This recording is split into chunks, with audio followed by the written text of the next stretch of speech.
안녕하세요. 예다임 교회 천필 목사입니다. 오늘은 JYP 박진영 형제님의 1일차 복음 세미나에 관한 내용을 살펴보려 합니다. 박진영 형제님은 복음 세미나 영상에서 본인은 신학교에서 신학을 배운 적도 없고 목사님이 아니라고 밝혔습니다. 그러면서 이 일에 목사님이 강단에 서도 된다고 해서 강의했다고 밝혔습니다. 복음을 전도하는 데 있어서 예수님을 믿는 성도라면 누구든지 증거할 수 있습니다. 그러나 주의 설교는 아마 설교할 수 있는 차원의 것이 아닙니다. 이것은 결코 사람을 차별하고 무시하는 의도와는 별개로 보아야 합니다. 다만 박진영 형제님은 많은 사람들에게 가수로 알려진 연예인입니다. 연예인의 말 한마디는 정치 못지않은 엄청난 파급력을 가지고 있습니다. 그런 분께서 자신은 신학교에서 신학을 배운 적도 없고 목사님이 아니라는 사실을 밝히면서도 유튜브 영상을 통해 설교하는 모습을 드러냈습니다. 그렇다면 그 내용에 대해서는 어떤 식으로는 책임을 감당하려는 자세를 가져야 하지 않을까 싶습니다. 우선 본론으로 들어가기에 저는 한 가지 아쉬운 점을 밝힙니다. 박진영 형제님은 복음 세미나 1일차 주제로 창조자를 선정했습니다. 하지만 2시간 넘는 시간 동안 창조자가 어떠한 분이신지에 대한 내용보다는 그분이 행하신 일들 중 일부분을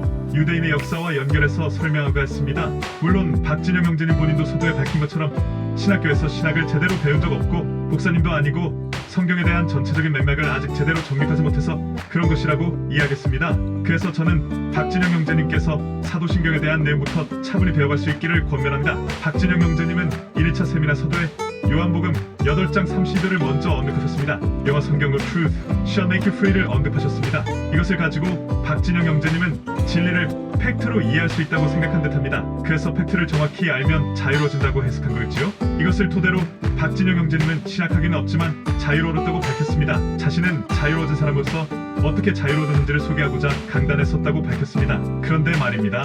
박진영 형제님, 과연 요한복음 8장 30절이 팩트를 정확히 알면 자유로워진다는 의미일까요? 이 부분을 이런 식으로 해석한 근거가 무엇인지 묻고 싶습니다. 박진영 형제님은 종교는 사람을 숨막히게 한다고 언급하셨습니다. 아울러 진리는 사람을 자유롭게 한다고 언급하셨습니다. 그래서 종교와 진리는 같은 것이 아니라는 뉘앙스를 드러냈습니다. 살아서도 죽어서도 지켜야 될 규칙을 잔뜩 써놓고 그것을 잘 지키면 복을 받고 그것을 잘못 지키면 벌을 받는다는 것이 과연 자유로운 것인지 문제 제기하셨습니다. 이런 것이 바로 종교라고 박진영 형제님은 언급하였습니다. 게다가 못 지키면 지옥 갈까봐 하루하루를 보내는 것은 자유로운 것이 아니며 그런 것이 바로 종교라고 언급하였습니다. 과연 종교와 진리는 다른 것일까요? 과연 종교는 박진영 형제님이 말하는 내용과 같을까요? 박진영 형제님, 종교에 대한 오해가 있다면 오늘 이 시간 다시 한번 그 오해를 풀어가는 기회가 되길 바랍니다. 한 가지 물어보겠습니다. 인간이 신을 알 수 있기 위해서는 인간이 먼저 신을 찾아가야 할까요? 시 인간에게 자신을 드러내야 할까요? 만일 인간이 먼저 신을 찾아야 하는 것을 전제한다고 생각한다면 일단 기독교 진리를 제대로 알고 있는 것이 아닌 것입니다. 그런 식의 관점은 당연히 성경을 제대로 믿고 있는 것이라고 볼 수도 없습니다. 만일 후자 내용, 즉 신이 먼저 인간에게 자신을 드러내야 한다는 것을 전제한다고 생각한다면 일단 기독교 진리와 같은 영역 안에 있다고 볼 수 있겠습니다. 기독교 용어에서는 신이 먼저 인간에게 자신을 드러낸 것을 뭐라고 하는지 알고 계시지요? 그것을 계시라고 합니다. 신천지처럼 은밀하게 감춰져 있는 것이고 특정인에게만 보여주는 것이 아닙니다. 그런데 계시를 이해하기 위해서는 종교에 대한 이해가 필요합니다. 종교를 바로 이해해야 계시도 바로 이해할 수 있기 때문입니다. 이 점에 대해 저와 박진영 형제님 사이의 생각이 다르다면 한 번쯤 고민해봤으면 합니다. 물론 동의한다면 반가운 일이고요. 계시에 대한 이해가 잘못되면 엉뚱한 계시를 추구할 수밖에 없습니다. 옳은 종교는 일종의 계시를 전제합니다. 중요한 것은 그 계시가 어떤 계시냐 하는 점입니다. 그렇다면 과연 종교의 본질은 무엇일까요? 옳은 종교는 근본적으로 기원, 의미, 도덕, 운명 또는 종말 등의 문제에 대한 답을 추구합니다. 인간은 인류 역사와 제도를 통해 오랜 시간에 걸쳐 이러한 의미를 담은 종교를 추구해왔었다고 봐야 합니다. 물론 역사와 제도를 통해 체계화된 종교를 샤머니즘과 동일시하시면 안 됩니다. 왜냐하면 종교와 샤머니즘은 서로 다르기 때문입니다. 혹시 종교 렐레주라는 단어가 어떤 의미인지는 알고 있는지요? 피케로에 따르면 종교 렐레주는 라틴어 렐레게르 렐레주에서 왔습니다. 이것은 어떤 의미냐면 다시 읽다, 반복하다, 조심스럽게 준수하다는 뜻입니다. 한편 4세기 교부였던 라칸티스라는 사람은 종교를 라틴어 렐리가르 렐레게아에서 파생된 것으로 보았습니다. 라틴어 렐리가르 렐레게아는 어떤 의미냐면 달라붙다, 확고하게 세우다, 함께 묶다라는 뜻을 가집니다. 이러한 의미들을 조합해볼 때 종교 렐레주란 무엇일까요? 박진영 형제님께서 언급한 것처럼 사람을 숨막히게 하는 것, 이 종교의 본질일까요? 그렇지 않습니다. 종교의 본질은 읽고 또 읽는 것을 의미합니다. 그렇다면 과연 무엇을 읽고 또 읽는 것일까요?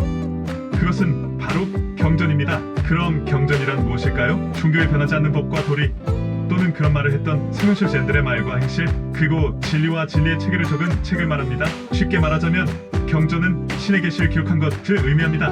물론 어떤 사람들은 이런 질문을 할 수도 있습니다. 그냥 사람들 각자에게 직접 계시하시지 무엇 때문에 경전을 통해 자신에 대한 계시를 기록하시는 것인가? 라고 말입니다. 그 이유에 대해서 간략하게 설명드렸습니다. 신께서 자신에 대한 계시를 경전을 통해 기록하도록 하신 이유는 많은 사람들이 이 기록된 계시의 내용을 할 수 있는 대로 더 많이 읽고 더 많이 배우고 제대로 더 익힐 수 있도록 하기 위해서라는 것입니다. 지성이 높은 박진영 형제님도 한번 생각해 보시기 바랍니다. 삶이 만든 교리나 이론은 자꾸 변할까요? 안 변할까요? 당연히 변합니다.